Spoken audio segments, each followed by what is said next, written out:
Welcome to another segment of Senior Talks, an exciting new educational program for those age 45 and older in the Harris County area. Senior Talks features various presentations on opioid use, medication management, recovery, and overall health. Senior Talks is sponsored by the Harris County Area Agency on Aging and the Welderly Program through the Council on Recovery.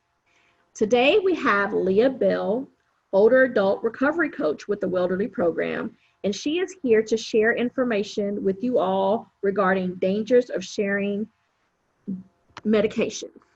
Leah, take it away. Thank you. Hi and welcome. Have you ever heard the saying, sharing is caring?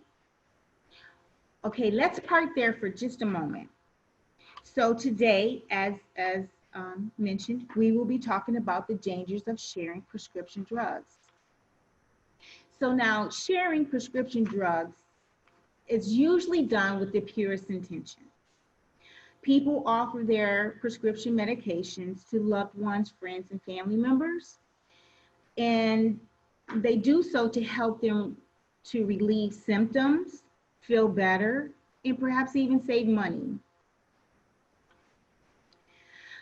A recent study conducted by the American Journal of Public Health showed that more than 52% of people share prescription medications, not realizing how this can be harmful and maybe even fatal. So I'm going to do something a little different. I'm going to ask you some questions. Although you can't answer them where I can hear you, you can just see how versed you are in this on this subject. And so here, they're going to be true and false. So, true or false?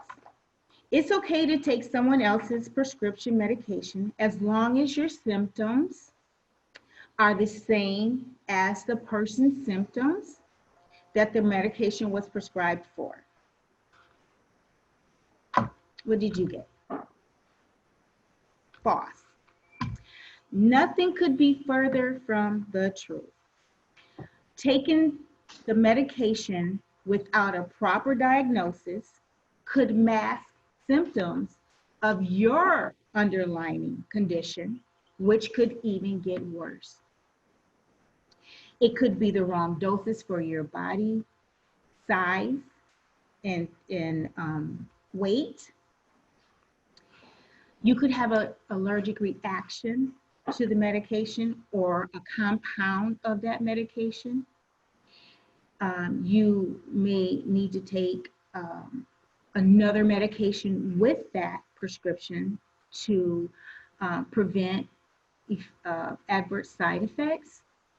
And the prescription could be past its expiration date. So now another true or false question. If the strength of the medication is okay for your friend or family member, then it should be okay for you to take. False. Taking the correct dosage is critical to ensuring the medication is both safe and effective for the patient. And so the doctor used a method that is called low and slow. In doing so, the doctor identifies the lowest dose of the medication to be effective and safe for that patient. The dosage and the selection of the medication is based on the patient's age, weight range, body size, allergies, existing conditions, post-medical history, and potential interaction with other medications. In other words, the medication, that prescription medication, is customized for that individual. Also, doctors gives instructions on how to take the medication, either with food or without food, when to take the medication in the morning or at night, at bedtime, how long to take the medication, 10 days, 3 days, 2 weeks, what it can be taken with, certain foods, over the counter medications, what to expect when you take it. The doctor will give you an account of the good effects and the bad effects of this medication. And if he doesn't, you ask for yourself. It's always best to be proactive and stay in the know when taking medication. So, in taking someone else's medication, you're depriving yourself of vital information. So, I have another question. Misuse, overuse of antibiotics is bad for everyone. Correct. True. One of the biggest concerns of the medical community is the misuse or overuse of antibiotics. In fact, frequent and inappropriate use of antibiotics can cause bacteria and other microbes to be to resist the effect of the antibiotic treatment. This is called antibacterial resistance or antibiotic resistance. Because of the antibiotic overuse, certain bacteria have become resistant to some of the most powerful antibiotics available today. So if I overtake the prescription of antibiotics and say the antibiotic become resistant to that bacteria. So when you get that bacteria learns from my experience, if that makes sense.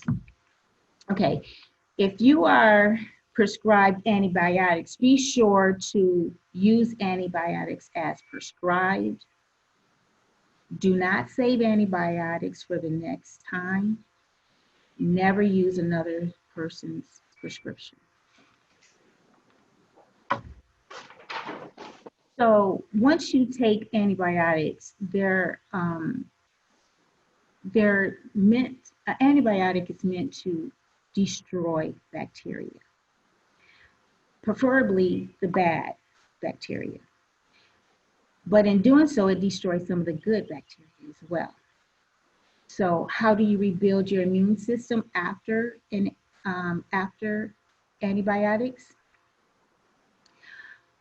Probiotics. So this is just a little tip.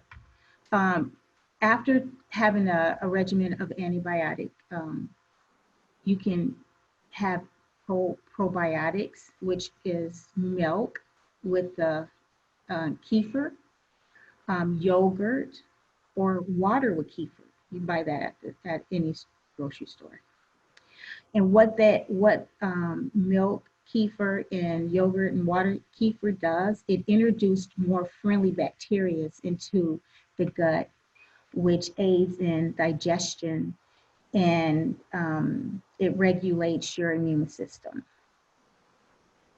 Prebiotics, garlic, onions, bananas, these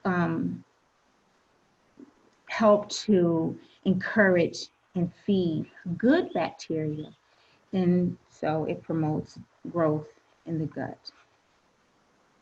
So now I have another true or false question. Pain medication is more powerful than you think. Correct. True. Pain medication and opioids are amongst the most dangerous medications to share. People underestimate the how powerful they are, and the consequences can be severe. So in an earlier segment, Senior Talks segment on what is addiction, we discussed how addiction is developed. So I'd like to recap on that. Addiction starts with the initial use. Not every initial use will cause an individual to become addicted.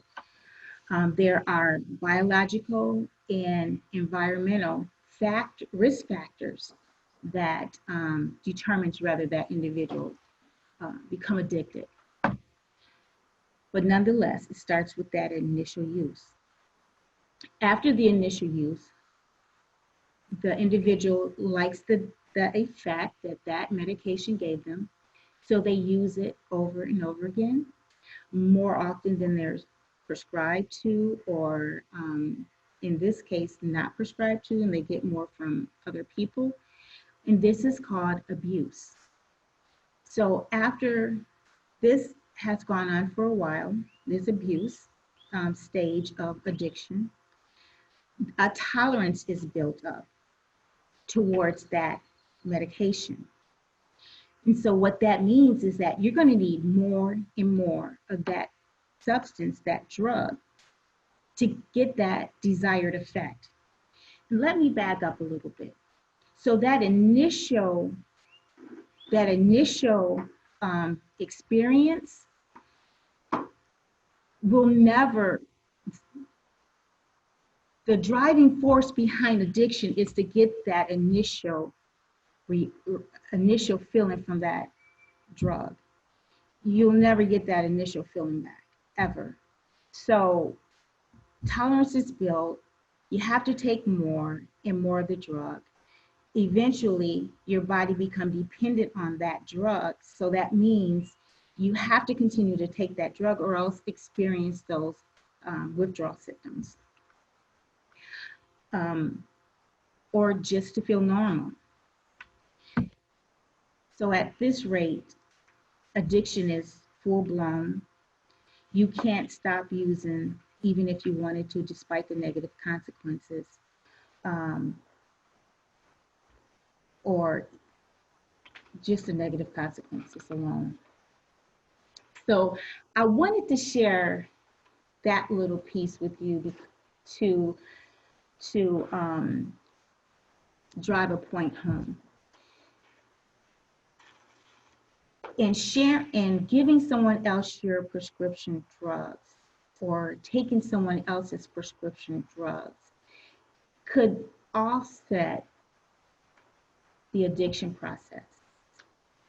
I wouldn't want to give anyone my prescription drug to catapult them into a devastation of addiction. And just food for thought. So back to that initial question, is sharing caring? Sharing is not caring when it comes to drugs. Care enough not to share your prescription medication. This concludes another segment of Senior Talks. If you or someone you know need help, please call the number provided on the screen. Also, join us for another segment of Senior Talks.